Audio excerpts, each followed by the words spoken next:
మనుషులు అర్థం చేసుకునేందుకు ఇది మామూలు ప్రేమ కాదు.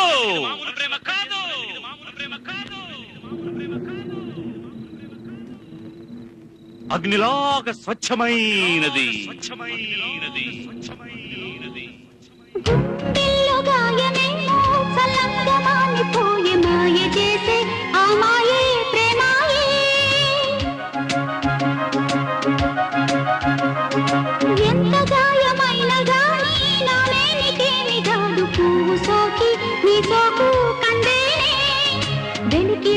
వెర్రి ప్రేమ కన్నీటి ధారలోన కరుగుతున్నది.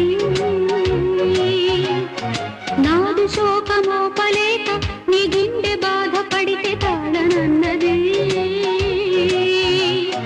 మనుషులెరుగలేరు మామూలు ప్రేమ కాదు, అగ్ని కంటే స్వచ్ఛమైనది. మమకారమే